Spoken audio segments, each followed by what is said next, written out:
Welcome, advocates, to another episode of the Lead in Equity Podcast, a podcast that focuses on supporting educators with the tools and resources necessary to ensure equity at their schools. Today's special guest is Judy Newman. So without further ado, Judy, thank you so much for joining us today. Thank you so much. I'm so happy to be here. Pleasure's all mine. I'm really excited for today's topic. But before we get into today's topic, I'd love for you to share a little bit about yourself and what you currently do. Yeah, well, thank you again for having me. My name is Judy Newman, and I am a Scholastic Chief Impact Officer. And friends and family members are like, what's a Chief Impact Officer? So I'm going to tell you, but I've been at the company since 1993, and I've had a lot of jobs there.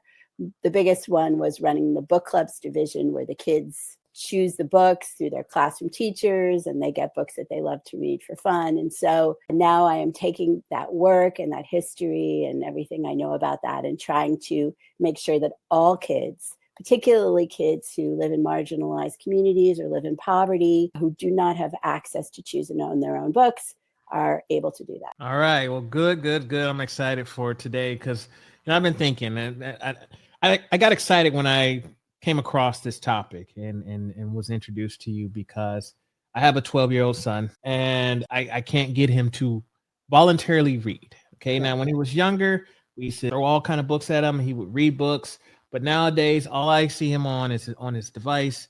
He's doing Roblox all the day, all the time. I'm spending money on Robux, just wearing my pockets out. I'd love to get them back into the book side of things. So I just kind of want to get your take starting off. Just what are some of the trends that you're seeing from your end as far as students and kids wanting to read and sit down and have a book in their hand? Yeah. Well, first of all, as a parent, I can tell you that my kids had the same problem. They started out reading, completely immersed in books.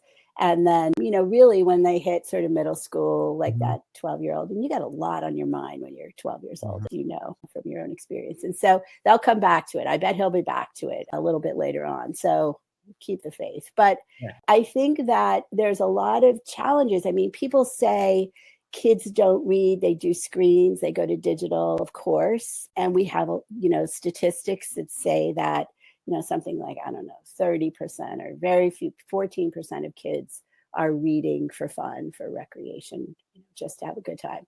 And I'm preparing a keynote speech, which I've never done before in my entire life, to 500 school board administrators and school board members in Mississippi. So I'm really thinking about this, like trying to explain it to people who don't live in this world every day. And I think the digital appeal, Roblox or whatever, is, of course, it's easier sort of to look in a screen. But I think these streaming services, either our music and our movies and our games and our TV, it's so customized. So you can like horror, or you can like funny things, or you can like Bluey if you're a little kid, or you can like whatever programs or games or music you want. But with books, we do not have the facility to make sure that we're connecting kids to the books that they want to read. And so, kids are supposed to be sort of grateful. Oh, I got a book. Mm-hmm. What are the chances that that's going to be a good book that's going to excite them as much as, Roblox, for example, syncs up with your son's ideas and interests? So my friend James Patterson, who's a big author, he always says there's no such thing as a kid who doesn't like to read. It's just a kid who hasn't found the right book. And I think that the digital services are much better at customizing. And that's what we really have to work on to make sure kids have books they want to read, that they choose to read. All right. Well, let's talk about that. Tell me a little, again, I'm talking to you as a dad now. Yeah. Right? And folks are listening. What are some of the digital services that I should be looking into? How does it work? Should it be an app that I have to tell my son to add to his phone? Like, what are some of the things that I should be looking into? Well, I'm a big believer still that kids should read print books, physical books, because I think there's a lot to that. Okay. What I mean about the digital services as a comparison is just that we're competing with digital programs and digital products. And so they're sort of eating our lunch in terms of the digital ability to get the right program, the right product to the kids. So I'm just saying, for physical books, we have to work on doing that just as well. And so how do you do that? Like, how do you give physical book choices to kids, and how do they learn how to choose? So my belief and my work through my entire career we have to bring the teacher and the family, the caregiver, and the child all together at the same time. And because if we're sort of peeling one or the other off, it's not going to work. And so, teachers are big helpers. They know what kids can read. They know what kids like. They have a sense of their reading proficiency. Because the other problem is if you give a kid a book that's much too hard for them or much too easy for them, that's not a match either. And so it's easy to sort of throw that away. So I think we have to be much more mindful and respectful of the child, really, about what book is going to be right for them, and not just show up and say, hey, be a reader. That's not fair. It's not fair to a kid. So that's what we're working on. Programming that starts in the classroom, enables kids to choose books that they like, books that are interesting, and supports their curriculum. Because, there's a lot of discussion about what's the best way to teach kids reading. I don't care. Whatever works, science of reading or whatever system works is great by me. But once they learn how to read, they have to practice their reading with books that motivate them to read. Okay. So let's just say, all right, so maybe not necessarily the digital. You're more on the old school side of things. It's like, let's put that book in hand. And I'm more that way too, because I like to highlight. I like, what do you call it? Rabbit ear, the bottom where I left off, bookmark and all that kind of stuff. So I get it. That's how I came up. So maybe not necessarily the digital side of things. I guess the question then would be, because you mentioned the reading level, like maybe is it too easy? Is it too hard? Do you recommend maybe educators look at a Lexile score, see where students are at reading wise, and then maybe physically recommend, here's a set of books that you might be interested in, or maybe put it in, like, how do you suggest that so that we can make sure that they're reading at the right level that's challenging, still it's stimulating their interest and those kind of things? Yeah, I think choice is the top for me. So if the kids choose the book, they're interested in it. Graphic novels are all the rage now in middle school, for older kids, Dog Man, Captain Underpants, all kinds of things. And if a kid's interested in that, and maybe they can't read every vocabulary word, but they get it through the pictures, like, that's great. Every year at Halloween for like 30, 20 years, I give out books instead of candy. And we have hundreds and hundreds of kids come every year. I live in Montclair, New Jersey. They come from Newark. They come from all over, and they line up. It's like a crazy festival every Halloween. And so the kids line up, and, I get very obsessive about, having a wide range of books for kids to choose from. But, the kids really wants that Barbie book or really wants that, picture book. And the parents are like, tell the book lady, which is, my name.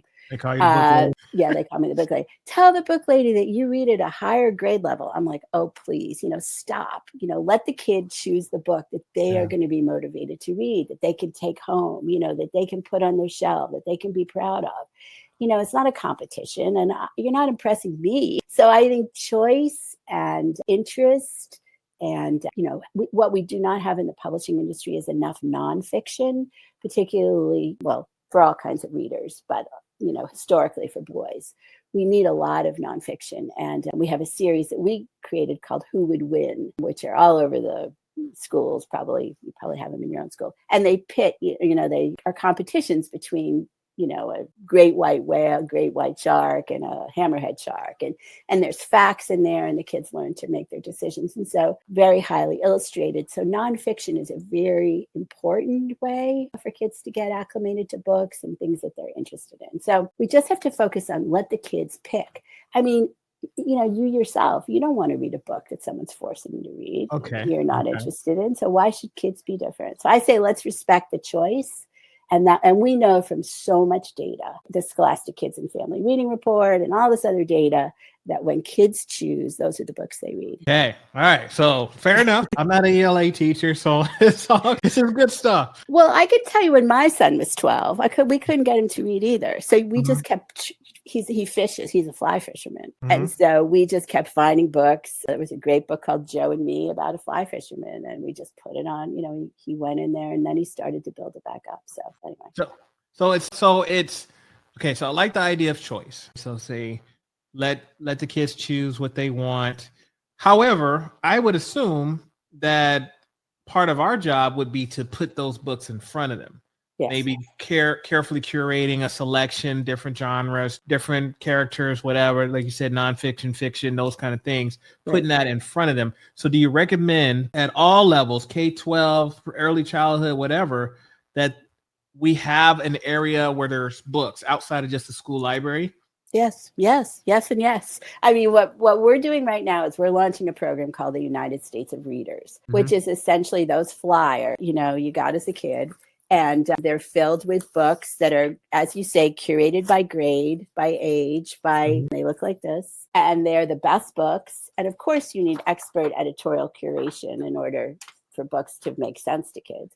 And 5 times a year, every kid chooses 2 books. There's no prices on these flyers. And then it's done in the classroom. Every single child participates equally, and every single kid in the school participates equally. So we avoid some of those awful feelings with some of these programs where, some kids can't participate, and that just creates yet another negative drag on reading. So yeah, we need curation. We need, fun.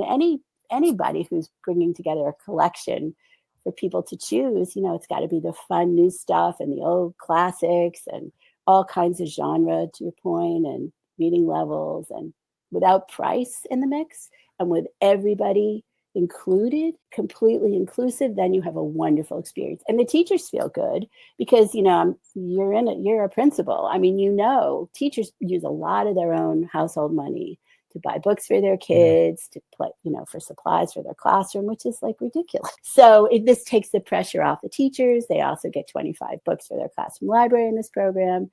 And, it's morale boosting for teachers who, need morale boosting right now because there's a lot of pressure on these teachers. And in the schools that we're thinking about, we're thinking about 10 million kids in this country who, live in book deserts, really. They don't have access to books. And that's the issue. The kids who have more affluence, who have more access, they'll be okay.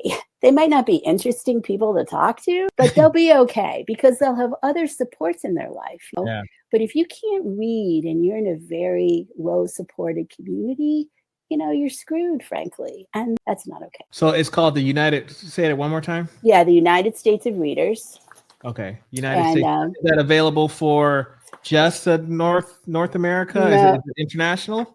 It's not international yet. Our goal is to reach, we did a pilot, 50,000 kids in every single state in the country, because that's the other thing that we're determined is to have a transcendent thing where we're not caught up in political, debate over kids. Kids end up being collateral damage over this. So there's books for all. There's opportunities for families, to support whatever their kids want. We would never force a book on anybody. The books are all well vetted, well curated. And so it's all kids, and we're rolling. Our goal is 10 million kids. We've been named a big bet for America by the Rockefeller Foundation. And I think what I'm seeing now, because I've been in the trenches on this work a long time, I think we're seeing people are fed up. The reading proficiency scores are declining. They've been declining for decades. I have an MBA and a publishing experience for decades. But when I started doing this work and talking to educators, even like yourself, I had imposter syndrome. So I'm like, who am I? I'm not an educator. My mom was a teacher, but, I never been in the classroom. So I went back to grad school to get a master's of education because even though that's not the same as actually being in a classroom, I wanted to surround myself with educators. And so I did that. My husband's like, what are you doing? And so I really started to understand the challenges, that are out there. But we're seeing a shift. I think people are fed up with the declines. People with resources are willing to listen to a new approach. And that's what we're trying to bring forward. All right. Well, folks, links in the show notes. Educators out there, if you're looking for this resource, make sure you look at those links there and see if this is something that you, is there like a qualification, eligibility in order to be a part of this? Well, we're raising money right now. So we're in Massachusetts. We got funding from the state. We got money from some nonprofits in Florida. So we're building Save the Children, which is a huge organization, I'm sure you know, working with us there to get 1 million kids the program in living in rural poverty in 14, mostly southern states where they are. And so they're going to raise money. It's a lot of private philanthropy. My goal is, like free and reduced lunch was a federally funded program because kids need to eat. That's not up for discussion. Similarly, they need to be able to read. And we're about collective action because there's a lot of people doing wonderful work out there, a lot of small organizations, nonprofits, literacy advocates, and so on. So I don't want to reinvent the wheel. I just want to give everybody the opportunity to scale, to help scale. So, Okay. I like this. All right. Like I said, links in the show notes, folks. So that way, if you want to great. learn more or support in any kind of way that you can help this sounds like a really good project that you're working on. So I'm glad that you're doing this. Yeah, it's inspiring at this stage of the game, and we have so much experience. So it's thrilling, actually. And All when right. the kids get the books, they're loving them, and we're hearing the reports, and we're all about data. I know data is really important, and so we're tracking and measuring, and it's wonderful to see. It's very thrilling. And the All right. authors get involved. And anyway, sorry. Okay. No, I I love get I that. get carried away. I didn't mean to cut you off, but No, I no. do love the passion, and again, I think that's amazing work that's being done. I want to switch back a little bit for a second because I'm still thinking about ways that teachers educators, and parents can kind of spark that. Hey, books are great. You should take some time to do some reading outside of being forced. Yeah. We've kind of established that, like, as far as the choice side of things. Mhm. What are maybe some recommendations that you might have for, like, maybe even just down to helping students kind of decide on what genres they're into? Yeah. Well, I think read alouds, there's no time in the classroom right now. So teachers are really strapped for time. But if there's a little bit of time to do a read aloud, a teacher reading in front of a class can really motivate kids to want that book. There's all kinds of author videos and so on we can share. I think they're underknown, not well known enough, and underutilized. But, having a good classroom library with a wide range of books in them, the kids can, explore and look at, of course, is a great idea because they're in class. I mean, they're in the class and the books are right there. So I think, also giving kids permission to start a book and not finish it. In my day, we always felt we had to finish a book. Like, why? So if you don't like it, put it down and pick up another one. Sharing books with friends, with other kids. I always love the coolest kid in the class strategy. There's that one kid that just leads everybody. So if you can co-opt that person and make them an ally, and kind of sharing or even doing read alouds. There's all kinds of tips and tricks you can do. I know you're all about practical, real things educators can do to move the needle and change equity and change things. And I say the same approach. There's real basic stuff that Yeah. you can do, and getting kids books and being respectful of the child. So really listening and seeing the kid. If the kid's really into football, give them a football book and let them speak about it, I think. So I think I heard this, but I want to make sure this is what I heard. It sounded like you said that it's okay for students not to finish a book. Yes. That just goes against everything that's not how I grew up. I think about accelerated reading programs and how you had to finish the books in order to get the test. And is that what I heard you say? Is like, it's okay to not Yeah. finish the book. I mean, if you're in a curricular book that you have to finish as part of a class assignment, that's one thing. But books are pleasure reading to motivate you to read. If you started and it's awful, how is making a kid finish that going to ever make them a reader? So I say, put it down as long as you pick up another book. As long as you're trying the next thing, find a book that you like that's going to motivate you to read. I love this. It just kind of made me think about, like, all the times I've watched, like, try to watch a show on, like, a Netflix or somewhere, and I get 2 episodes in. I'm like, man, this show sucks. Right, exactly. And what do? You stop and you go to something else, and it's free because you have your Netflix subscription. Right. So there's very low stakes. That's the problem with a book. It's like a big thing. First of all, if you buy a book, if you have access to it, they're expensive. And so it's a big decision and then you don't like it, you don't want to read it. That's a problem.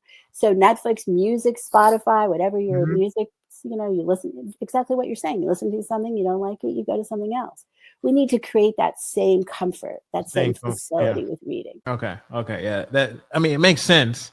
Yeah. That's not something I've ever thought about out loud, I guess. So, educators, if you take one thing from today's conversation, make sure that you consider. I just think about so much, like, again, how I was brought up. Like, I still struggle. Like, if I have a plate of food, I still struggle with not finishing it. I'm full, but I was raised, no, clean plate club, finish your food. So Right. it's like I was brought up in an era where it's like you have to finish everything. Me too. I always said, like, okay, I would send the food to the kids, or don't give me so much in the first place. I don't know.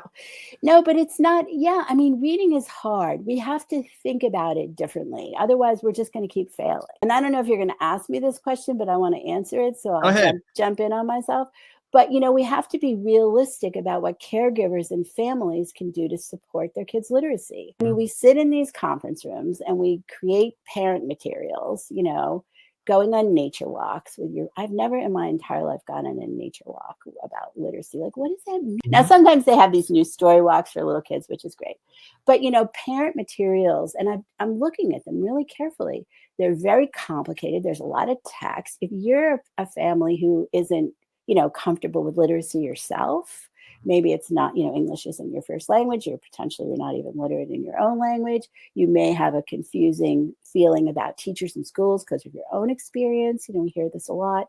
Again, we have to be respectful of these families and what they're expecting them to be able to do.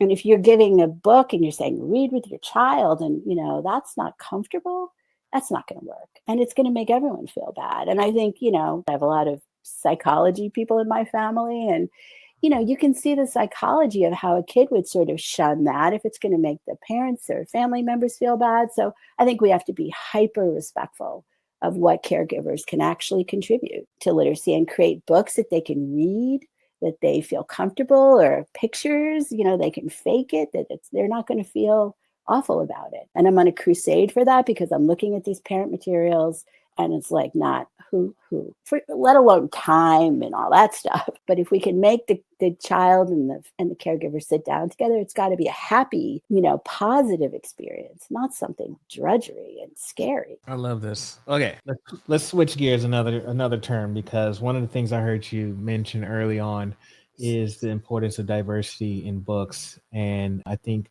you and I were talking before we even hit record about some of the initiatives that you've been part of, and Scholastic stance on diversity. It wasn't too long ago that I came across a study. I think it was Madison, Wisconsin University out. They did a research study, and it was like, it showed the amount of characters and representation of the students of color, or characters of color. And a lot of the children's books, you were more likely to see an animal than you to come across an actual person of color. So I want to kind of talk about maybe how important it is for us to diversify the book selections that are available to our students, and any tips that you might have around that. Totally. Absolutely important. I mean, the problem is that the publishing industry, like teaching, is majority, white women, or I guess white people. And so they don't know really historically. Now, after George Floyd, there was, after the murder of George Floyd, there was some energy around diversity in publishing, and they try. But it's not an authentic experience, really, unless you have, people of color editing the books, creating the books, publishing the books. And the distribution systems in publishing are complicated. So that's like a whole other session we can talk about at some point down the road. But we are committed to creating books and distributing books. And there's actually quite a lot of wonderful, diverse books being published, not necessarily through the regular mainstream channels, but we have to get them to the kids. Get them directly to the kids for whom they're intending, because, you want to see yourself in books, obviously, and we have to make those books available to kids. Now, that's not to say that, kids across all backgrounds and all cultures don't want to read Dog Man or Captain Underpants. Of course, that's possible as well. But we also have to have, characters of color, situations that are relevant to all kids. And that's what I am passionate about in our work with the United States of Readers, and what has Scholastic really done, what Scholastic has really done for many decades.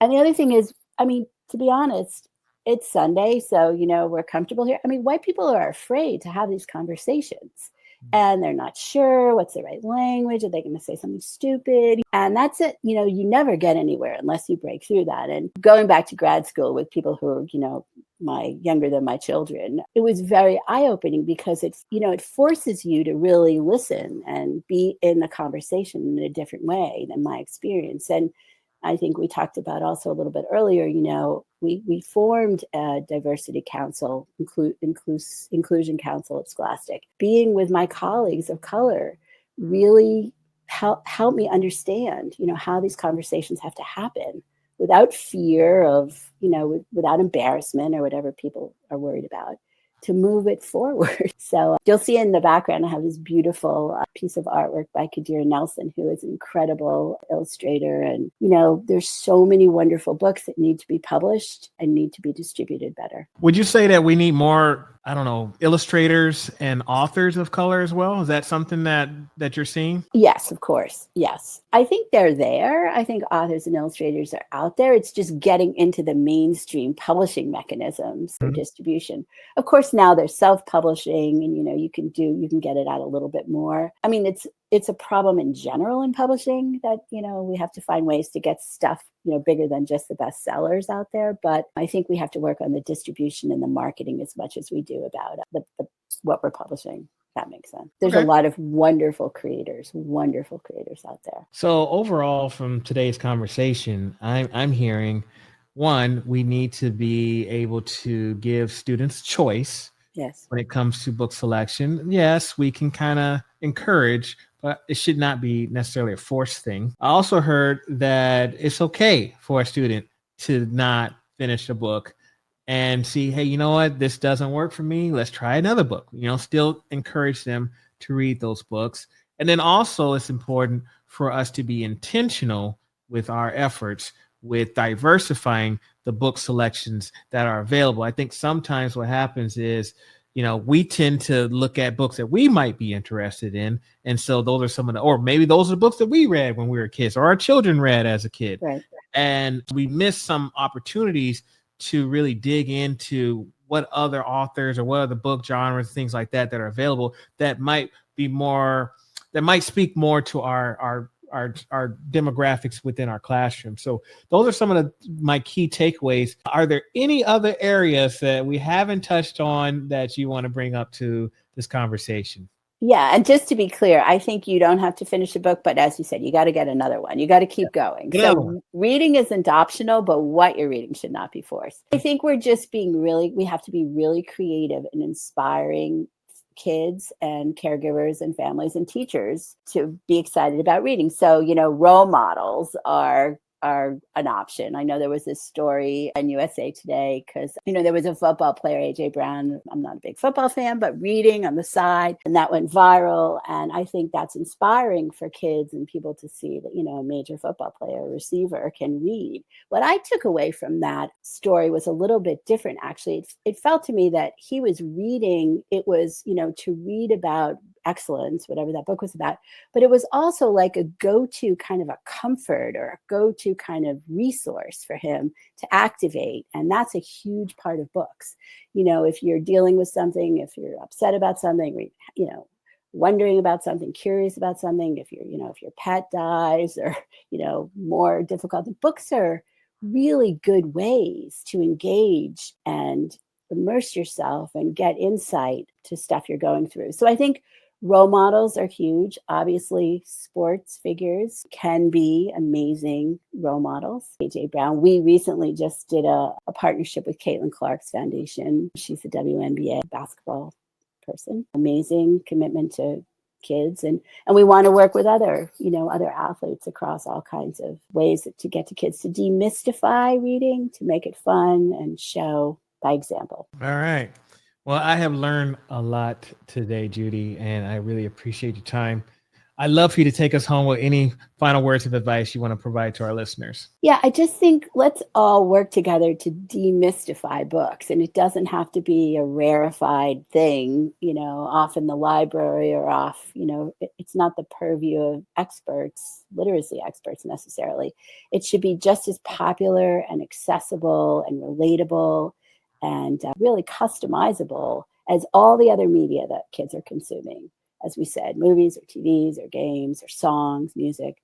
It should be we should really respect the children and respect their caregivers to make sure that the books we're showing them to read and suggesting they read and offering them to read are books for them. And then making sure we give them access, because we can talk all day long about it, but if they don't have access to books, like how are they supposed to do anything? So that's our work as responsible adults and, you know, shepherds of American democracy, to make sure that every kid has access to choose and own their own books and build their libraries and see themselves as a reader. Because otherwise, you know, without a literate population, and, you know, the statistics now are quite terrible, that something like only 30% of kids are reading at grade level by third grade. That's not okay. So let's find a bold, new, big bet approach to this. We'll end it there. If we have some folks that want to connect with you, what's the best way to reach you online? Yeah, it's jnewman@scholastic.com is my email. All right. It's the best way. Are you on any of the social platforms? I am. I'm on everything. I'm very, you know, I'm on LinkedIn, I'm on Instagram, and I'm on Facebook. Okay. All right. Someone's always helping me sort those out, but feel free to reach out. Well, Judy, it has truly been a pleasure. We appreciate your time. Thank you so much. And I'm getting your book. I ordered it, so I'm excited to read it as well. So thanks for the work you're doing. It's so important, honestly. My pleasure. Thank you. All right. Take care. Bye-bye.